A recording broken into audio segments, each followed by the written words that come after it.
कर्म के हिसाब से अगला जन्म, जैसा कर्म वैसा जन्म।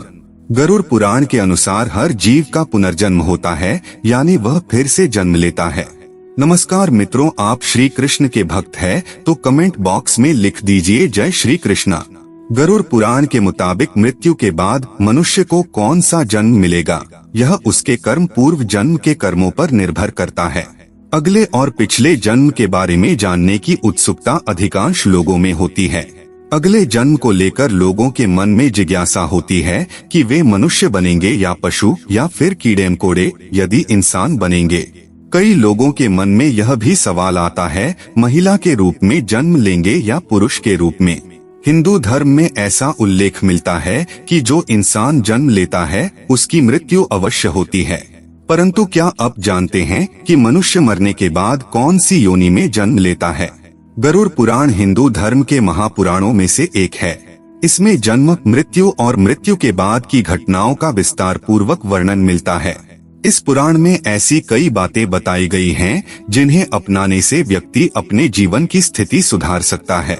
इन महापुराणों में गरुड़ पुराण बहुत महत्वपूर्ण है, जो कि सनातन धर्म में किसी व्यक्ति की मृत्यु के बाद पढ़ा जाता है।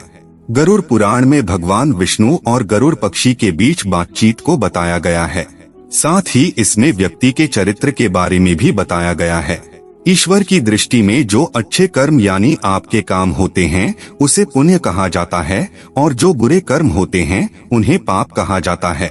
गरुड़ पुराण में और कठोपनिषद में उल्लेख मिलता है कि मनुष्य धरती पर जो कुछ भी पाप करता है उन सभी पापों की अलग अलग सजा बारी बारी से मिलती है। गरुड़ पुराण के अनुसार जो व्यक्ति अच्छे कर्म करता है उसे स्वर्ग में जगह मिलती है, वहीं बुरे कर्मों के लिए नरक का सामना करना पड़ता है। आज हम आपको इसी के बारे में बताने जा रहे हैं। दोस्तों, गधे, कुत्ते, बिल्ली, सांप, बंदर, गिरगिट, बकरा, भेड़िया, गाय, कछुआ, कीड़े मकोड़े, कोई पशु पक्षी, पेड़ पौधे, स्त्री में जन्म इत्यादि में हर पापी मनुष्य का जन्म होता है। नमस्कार मित्रों, स्वागत है सनातन ज्ञान कथा के एक नई प्रस्तुति में। दोस्तों, आप हमारे चैनल पर पहली बार आए हैं तो चैनल को सब्सक्राइब अवश्य कीजिएगा। वीडियो को लाइक करके दोस्तों के पास शेयर जरूर कीजिए। यहाँ सबसे पहले आपको यह जानना जरूरी है, क्या सच में पूर्ण जन्म होता है? मित्रों, इस बात को एक उदाहरण से समझते हैं। कई बार बालक जब जन्म होता है तो उनमें किसी प्रकार का दोष होता है। कई बालक किन्नर पैदा हो जाते हैं या फिर ऐसे पैदा होते हैं जिनको कोई शारीरिक दोष होता है, जैसे कोई जन्म से ही विकलांग पैदा होता है या जन्म से ही देखने में असमर्थ होता है। ऐसा भी होता है कई बच्चे को जन्म से ही मल मूत्र का द्वार नहीं होता है। ऐसा होने के पीछे विज्ञान अपना तर्क अलग ही देता है, पर हम शास्त्र के अनुसार बताएंगे इस जीवन में बच्चे को उसके पिछले जन्म के कर्मों के आधार पर कष्ट भोगना तय होता है, इसलिए शारीरिक असमर्थता पैदा होने के साथ ही आती है। गरुड़ पुराण में लिखा हुआ है कि पांडव भाइयों को अलग अलग घरों में जन्म अपने अपने कर्मों के अनुसार मिला था। गरुड़ पुराण में विस्तार से बताया गया है कि जब तक शिशु माँ की कोख में रहता है तब तक उसे पिछले जन्म का सब कुछ याद रहता है। उसे यह भी स्मरण होता है कि उसने पिछले जन्म में क्या क्या कर्म किए, और दुखी होकर वह जीव ईश्वर से यही प्रार्थना करता है कि इस जीवन में वह सत्कर्म करेगा और भगवान का नाम जपता रहेगा। शिशु माता के गर्भ से निकलकर इस पृथ्वी लोक पर आता है, ईश्वर की उसकी स्मृति खत्म कर दी जाती है, यानी कि उसके दिमाग से पिछले जन्म का बातें भुला दिया जाता है, और वह जीव फिर से सब कुछ मोह माया में कुछ ऐसा उलझ जाता है कि परमात्मा के लिए उसके पास समय ही नहीं बचता है। आइए अपने टॉपिक पर वापस आते हैं। किस क्रम के अनुसार से मिलता है अगले अलग अलग जन्म? पहले कछुए का जन्म। माता पिता को कष्ट पहुंचाने वाली संतान या भाई बहन को प्रताड़ित करने वाले मनुष्य कछुआ की योनि में जन्म लेती है। कई बार गलत कार्य करने वाले यह सोचते हैं कि कोई उन्हें देख नहीं रहा है, इसीलिए कई बार लोग ऐसे पाप कर देते हैं जिनके गंभीर परिणाम इस जीवन अलावा अगले जीवन में भी भुगतने पड़ते हैं। दोस्तों, कछुए का जीवन काल बहुत लंबा होता है। कछुआ 20 या 30 साल नहीं जीता, बल्कि उसका जीवन काल 200 से 300 वर्षों के बीच का होता है, यानी कि इस अपराध की सजा बेहद लंबी है और बहुत कठिन है। स्त्री का जन्म किसे मिलता है?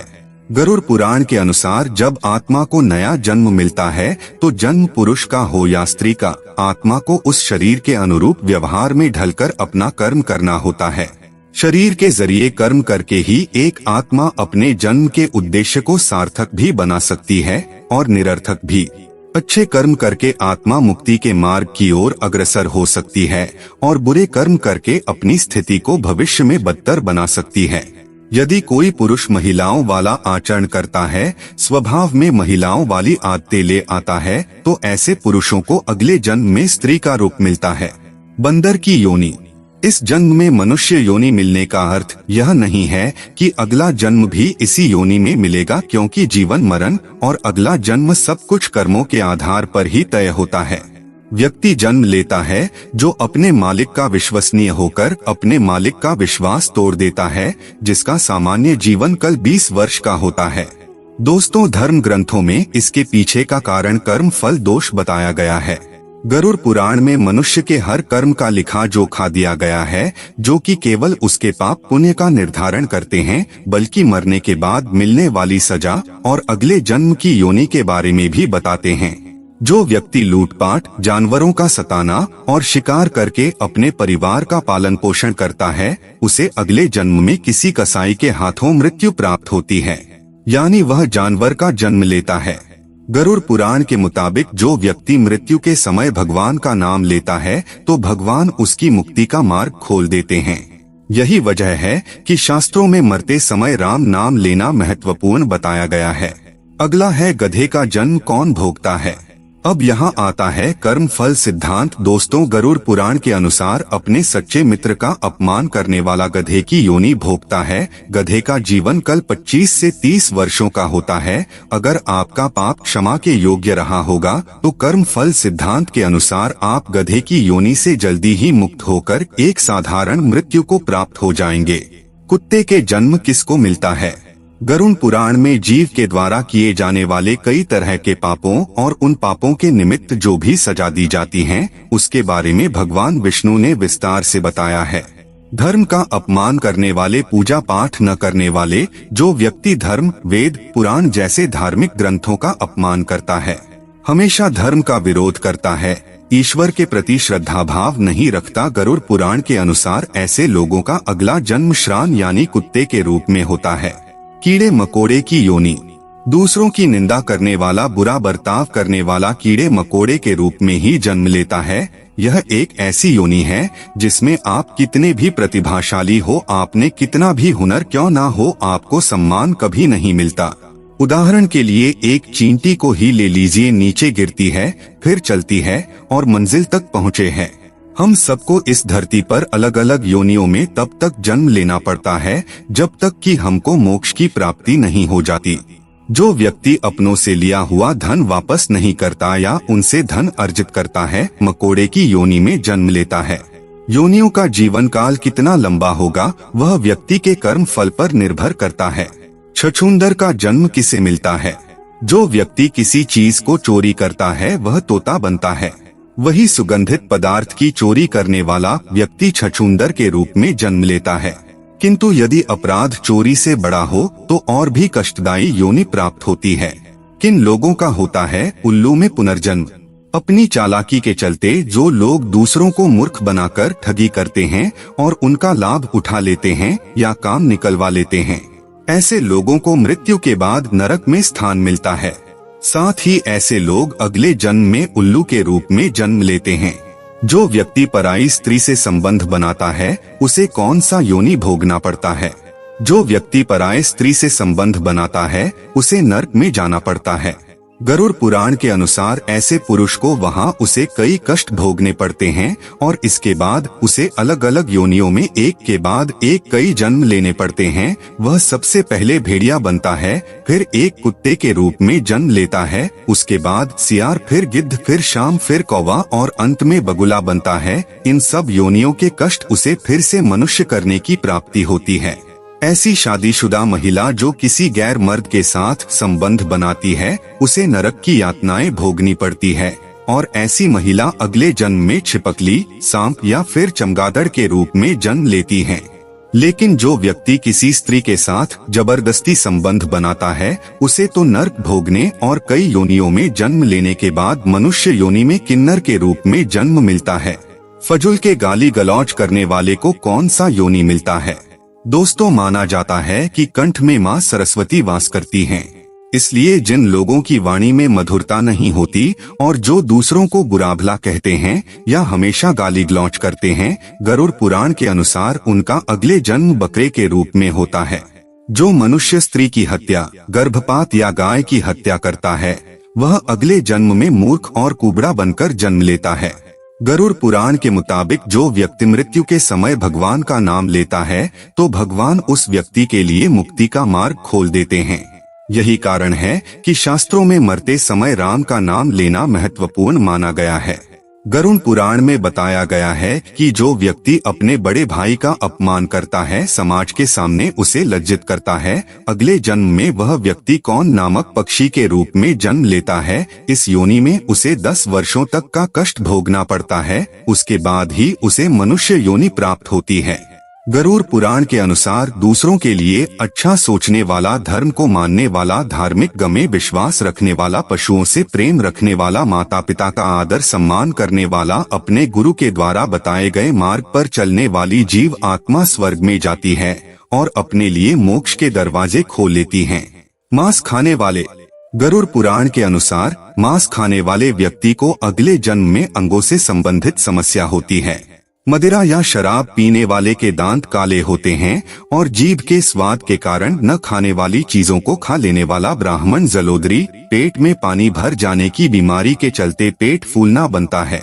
दूसरों का ध्यान किए बिना मीठा खाने वाले को गले से संबंधित बीमारियां रहती हैं।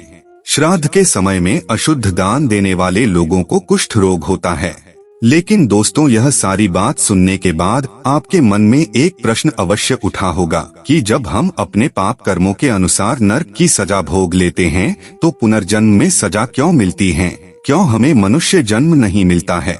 इस प्रश्न का उत्तर भगवान विष्णु ने अपनी वाहन पक्षीराज गरुड़ को स्पष्ट बताया, जो कि गरुड़ पुराण में है। आइए जानते हैं।